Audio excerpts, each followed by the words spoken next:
Vous savez, le président Houphouët-Boigny nous a enseigné que le pouvoir se partage, mais la responsabilité ne se partage pas. Et les Ougloumanes ont dit, si tu as nommé voleur, nous on va t'appeler voleur. La grande cellule de coordination de la communication du PDCRDA a convié la presse nationale et internationale ce mardi 16 janvier 2024 à son traditionnel déjeuner de presse comme il est de coutume en début d'année. Il s'agissait pour la grande cellule de coordination de la communication de faire le point de l'année 2023 qui a été riche en événements et fixer le cap de l'année 2024. À cet effet, le porte-parole du PDCRDA, l'honorable Bredoumi Soumaïla, a animé une conférence de presse qui a porté essentiellement sur des sujets notamment les événements du 14 octobre, du 16 décembre, du 22 décembre 2023, le décryptage du message du président du PDCRDA par intérim, le professeur Kopli Boni, lors du 8e congrès extraordinaire du PDCRDA, le décryptage du message du président du parti Tidiane Thiam le 31 décembre 2023, le point de la caravane d'adhésion au PDCRDA qui s'est tenu du 8 au 15 janvier 2024 à la maison du parti à Cocody et enfin l'actualité nationale. Le président du Congrès a donné son discours d'orientation pour encadrer les assises et favoriser un bon déroulement du scrutin. Plusieurs points ont été développés. La dénonciation du Congrès dans des conditions obscures d'une décision de justice inqualifiable. Là, je cite le président Kopli Boni. Il a exprimé sa reconnaissance infinie à l'endroit des militants pour leur fidélité, leur courage et leur détermination.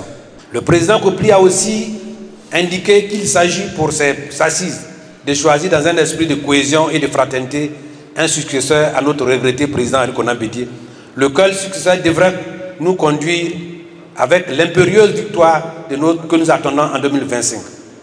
Le président a poursuivi ses orientations en dénonçant la violation flagrante et meurtrière de la loi fondamentale en octobre 2020. Il a ensuite noté la résilience du PDCI-RDA et dans son discours riche et profond, le président du Congrès n'a pas manqué d'évoquer l'histoire de notre parti jalonné de grands et rudes combats. Mesdames et messieurs, les orientations données spécifiquement au futur président du parti, lui indiquant, dès le lendemain de son élection, notre nouveau président devra nous remettre en ordre de bataille la marche en tant que parti en mettant en place tout le dispositif nécessaire pour assainir la gouvernance interne du PDCI-RDA avec une organisation plus proche du militant. En effet, les Ivoiriens avertis se rendent désormais bien compte que la politique du RHDP conduit inévitablement notre pays vers un embrasement social et une déchirure irréversible. Je poursuis de citer le président Kopli. Les Ivoiriens, dans leur grande majorité, constatent avec amertume que la Côte d'Ivoire, jadis pays stable, prospère et paisible, pays de dialogue de paix, ne l'est plus aujourd'hui. Et le président de poursuivre, notre pays a tourné le dos aux valeurs nobles comme la culture du travail, le refus de la facilité, la recherche du mérite, le goût de l'effort, l'amour du savoir, l'humilité, la grandeur du cœur et l'esprit, le respect des autres, le respect de la parole donnée. Sur le plan économique, le président disait que les acquis du PPT ont été mal exploités. Le taux de chômage est particulièrement élevé et atteint plus de 39%, avec un niveau dépassant 65% dans une zone rurale. La cherté de la vie, les atteintes graves à l'environnement avec l'orpaillage illégal, la disparition du couvert forestier mettent en péril l'existence des Ivoiriens. Cette mauvaise gouvernance RHDP a ainsi entraîné un recul social, culturel, éducatif, sanitaire profond. Nos jeunes sœurs, nos jeunes frères en proie au chômage, qui désespèrent pour avoir trop longtemps et vainement espéré. C'est à vous, mais aussi à ceux qui souffrent, qui se sentent abandonnés, à tout laisser pour compte, que je demande de ne pas perdre espoir. Le président demande aux jeunes femmes de ne pas perdre espoir, parce que le PDCI, dans son passé, par son passé et son présent avec Tidiane Thiam, vous donnera espoir et vous donnera des résultats. Le président du parti a lancé un appel à ceux qui sont partis du parti, à ceux qui, pour des raisons diverses, sont allés ailleurs. Pour leur retour à la maison commune, les portes du PDCI-RDA leur sont ouvertes, disait le président du PDCI-RDA. Mesdames et messieurs, chers amis de la presse, comme vous le constatez, ce discours est plein de considération et d'espoir pour tous les Ivoiriens et particulièrement pour les jeunes et les femmes. Avec l'espoir que suscite le président Thiam, le PDCI-RDA connaît un nouveau souffle.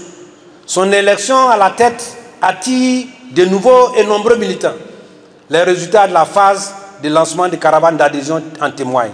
En l'espace d'une semaine, nous avons enregistré 4074 nouvelles adhésions. Et je profite pour dire que la phase de lancement de la caravane n'exclut pas que chaque jour, dans le quotidien, il y a une cellule qui est là pour absorber les adhésions. Ceux qui n'ont pas pu le faire peuvent venir tous les jours aux heures de travail pour se faire enrôler. Voici quelques indicateurs de la typologie des adhérents. 16,8% ont moins de 30 ans. 27,4% ont entre 31 et 40 ans. 24,6% ont entre 41 et 50 ans. Si on additionne tous, 24, 27 et 16, on a près de 65% de ceux moins de 65 ans, de 60 ans, de 50 ans qui ont adhéré au PDCI-RDA en moins d'une semaine. C'est un espoir parce que c'est un renouveau qui veut dire que le PDCI-RDA connu pour un parti des vieillards, des vieillots, des vieux et des vieilles est un parti qui attire les jeunes parce que c'est le nouvel espoir. On a obtenu 22% des femmes qui sont venues. Et je rappelle qu'on n'a payé ni transport, on n'a offert ni pain, on n'a offert ni sardines, on n'a rien offert. Les gens viennent s'asseoir et ils enregistrent. Un temps fort a marqué la fin des propos liminaires du porte-parole du PDCI-RDA, celui d'un échange avec la presse sur les questions d'actualité. Concernant le programme des obsèques du président Henri Konan Bédié, la mise en place d'un nouveau secrétariat exécutif, le retour en Côte d'Ivoire du président Tidiane Thiam et le rôle de l'équipe de transition mis en place par le président du parti. Brédoumi Soumaïla s'est prononcé. Il était le président du plus vieux parti que le PDCI-RDA. Il est aussi un ancien chef d'État président de la République. Ces trois dimensions seules font de ces obsèques quelque chose qui concerne une pléthore de décisions et de personnalités et d'intérêts. Donc, les comités sont mis en place, continus, pour harmoniser. Si le président Tidiane Thiam a dit que cette année, on va en priorité c'est d'enterrer, c'est bien qu'on aime bien le président Henri Konan Bédié même étant mort, mais on ne va pas garder son corps éternellement. Donc nous pensons que déjà, des gens, on dit que le garder jusqu'à 1 an, ce sera déjà trop. Donc je pense qu'il va falloir laisser le président Henri Konan Bédié aller se reposer et que son âme repose en paix. Donc je vous ai dit la dernière fois que cela se fera. Et vous voyez que déjà, avec la CAN, le côté républicain ne peut se faire donc avant la fin de la CAN.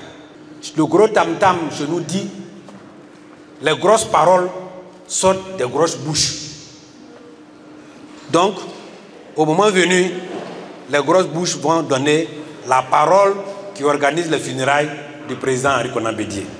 Quelqu'un a parlé de, je crois que c'est Jérôme Kofi, du cas du secrétaire exécutif.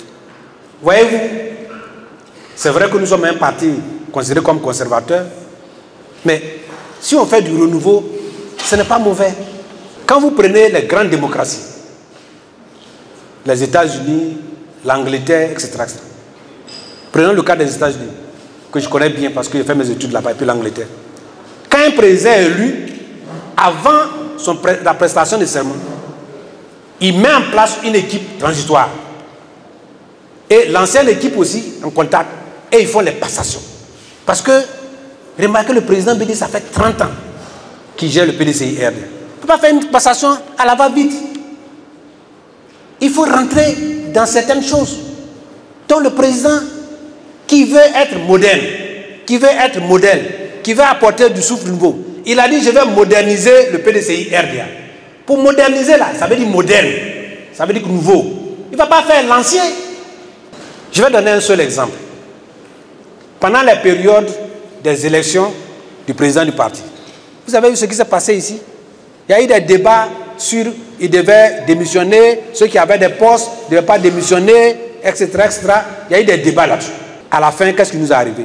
On a envoyé un huissier ici, on n'a pas pu trouver quelqu'un pour prendre le papier, et on nous a traduit en justice, on a jugé derrière nous. Parce que justement, il y avait une vacance qui ne disait pas son nom. Ça, c'est pas moi qui l'invente. Hein.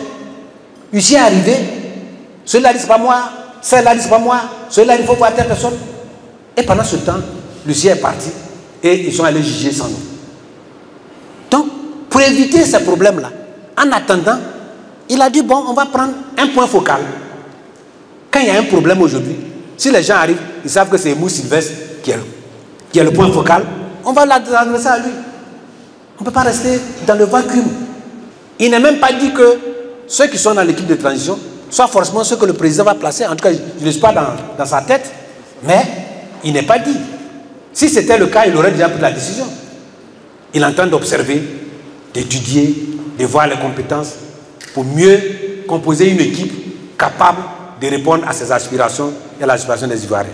Sur l'augmentation des produits de première nécessité, le rapport de la Cour des comptes, la vente illicite des tickets pour les matchs de la CAN 2023, Bredoumi Soumaïla a donné la position du PDCI RDA. Quand vous regardez bien, l'agriculture est organisée en filière. Et le président, le régime actuel est venu, nous étions ensemble, pour le reconnaître. Et il y a un certain nombre de réformes qui ont été engagées par les filières. Le café cacao, le coton anacarde, EVA palmier. Et puis à un moment donné, pour des raisons que je n'ai pas revenues, nous on a quitté. De 2011 à 2018, les productions ouvrières sont passées de 10 millions de tonnes à 17 millions de tonnes. On était excédentaire en production de maïs et de manioc, d'igname, etc. Nous étions déficitaires que en riz. Et on a mis une stratégie spéciale pour la production de riz. Aujourd'hui où je suis en train de vous parler, au moment où nous on quittait, on s'est séparés. Il y avait des réformes qui devaient continuer. L'ancien ministre, au moment où j'étais ensemble, n'est plus là. Là ailleurs, on l'a affecté ailleurs. Il est sorti et puis il est revenu.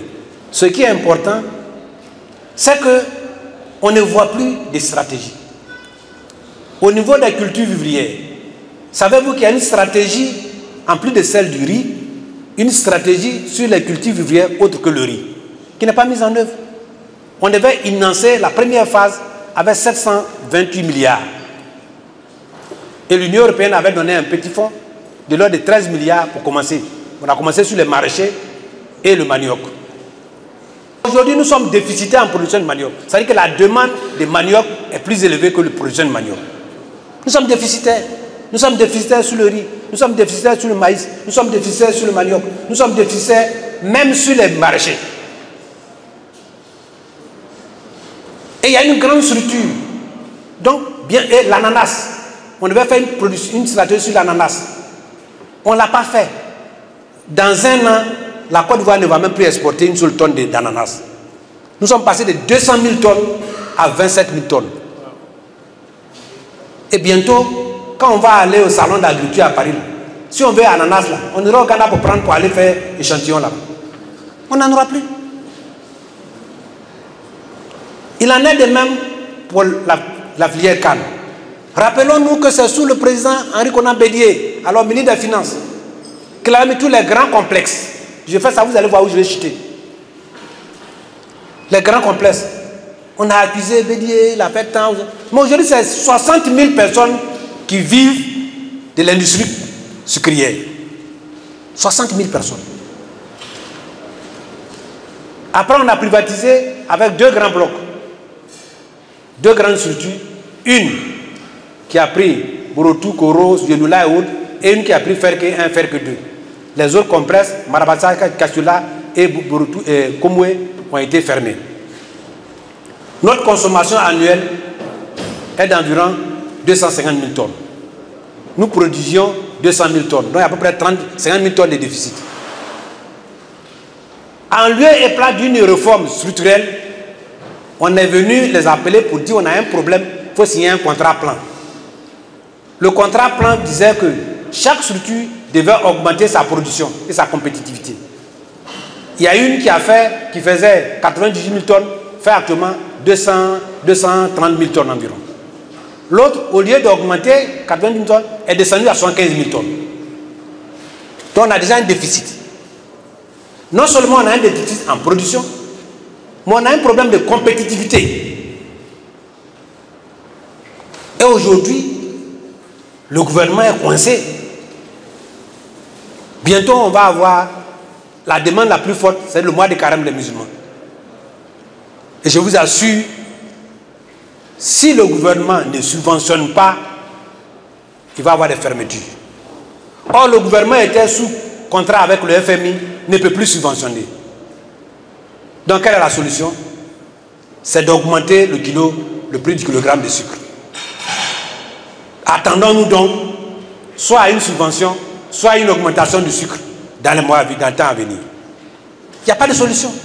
Je ne suis pas sorcier, hein. Les gens croient que moi, je fais la prophétie. Non. C'est une analyse scientifique du secteur que je connais. Et comme les gens n'ont pas suivi les réformes que nous, on a prévues, alors, on a une administration de l'agriculture, on a une administration de l'industrie, du secteur industriel, mais on n'a pas de ministère. Parce qu'un ministère, ça réfléchit, ça traduit la vision du chef en objectif, en stratégie et en action. Mais si vous allez chaque jour dans le bureau pour causer, venir, porter, en voilà, mais ça ne peut pas avancer. L'agriculture, c'est une science. Si tu sèmes le vent, tu récoltes la tempête. On a semé le vent, on est en train de récolter la tempête. On est obligé d'aller augmenter le kilo de sucre. Si on ne l'augmente pas, on a des problèmes. Si on veut subventionner, on a des problèmes. Donc, on a entre subvention et augmentation. La vente des tickets. Voyez-vous, ce n'est pas nous qui le disons au PDCI RDA. Vous-même, vous voyez. Vous-même, vous voyez. J'ai regardé sur l'écran à BIMP, 36 800 attendants. C'est-à-dire que le stade de BIMP, il y avait à peu près 37 000 personnes là-bas. Le stade a été construit pour 60 000 personnes. La CAF dit quand on enlève, on arrive à 50 000. Supposons même que ce soit 50 000. Mais, et le reste.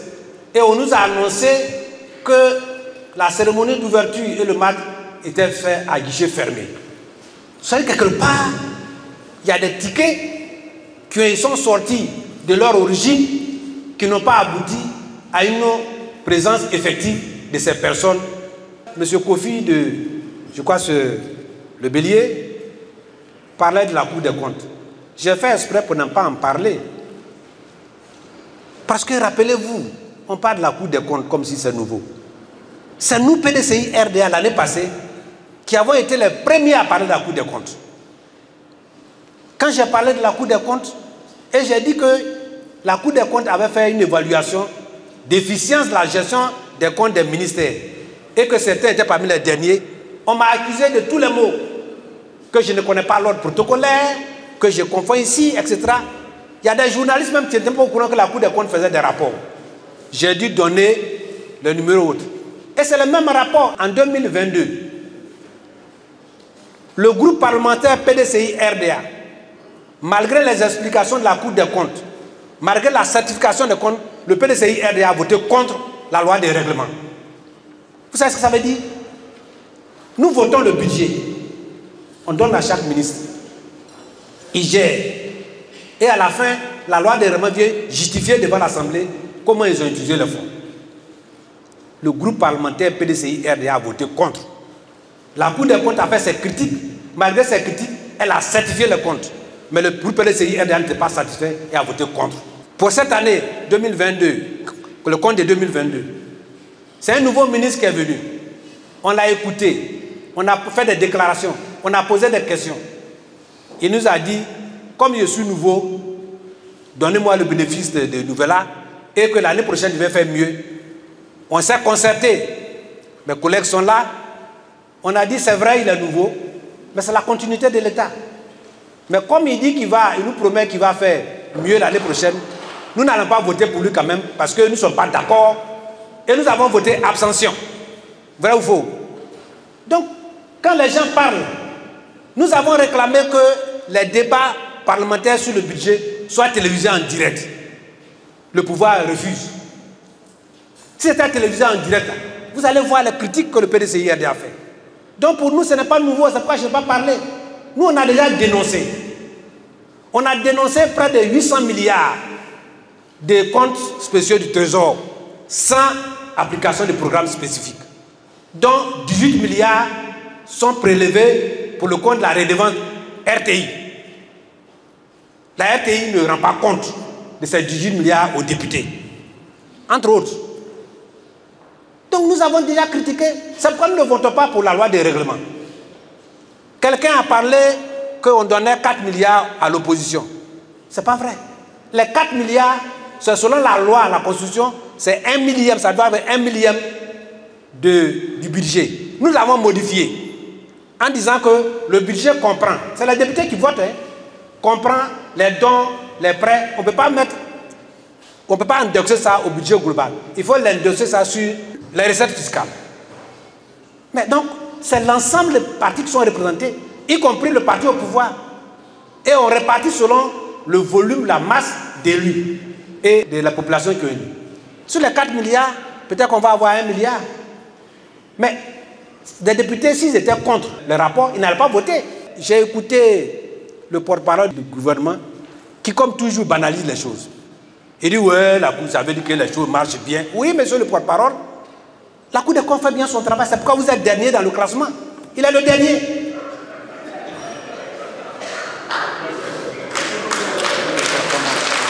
En termes de performance, en termes d'efficience. Mais oui, quand je vais dire on va dire je suis contre quelqu'un, regardez bien. Le premier, malheureusement, il a quitté le gouvernement, c'est le ministre de l'Environnement qui est parti. On voit un remaniement où le premier en performance sort et le dernier en performance part en son nom. Voilà. Donc voilà, et ça je ne mens pas, vous pouvez regarder, les pages sont là. Donc la Cour des comptes, elle fait son travail, nous l'apprécions, elle doit nous encadrer pour voter, mais quelquefois on ne suit pas la Cour des comptes, nous on a fait notre travail. Pour finir, le porte-parole du parti, Bredoumi Soumaïla, a demandé aux militants et sympathisants du PDC-RDA de garder l'espoir d'un renouveau avec son dynamique président Tidiane Thiam. Il y a un an, même les journalistes internationaux n'avaient pas prévu un tel engouement, un tel renouveau au PDC-RDA. Le président Henri Konan Bédié est parti, mais il n'est pas parti. Il est parti en disant, je vais, mais je vous donne une mission. Allez-y terminer la mission que j'ai entamée, la modernisation du parti. Et aujourd'hui, nous avons eu un président moderne, intelligent, qui a de l'expérience, qui fait rêver. Mon jeune frère, qui est mon président aujourd'hui, le ministre Tidiane Thiam. Que Dieu l'accompagne. Jeunes de toute la Côte d'Ivoire, vous êtes dans la pauvreté. Vous avez faim. Vous êtes au chômage.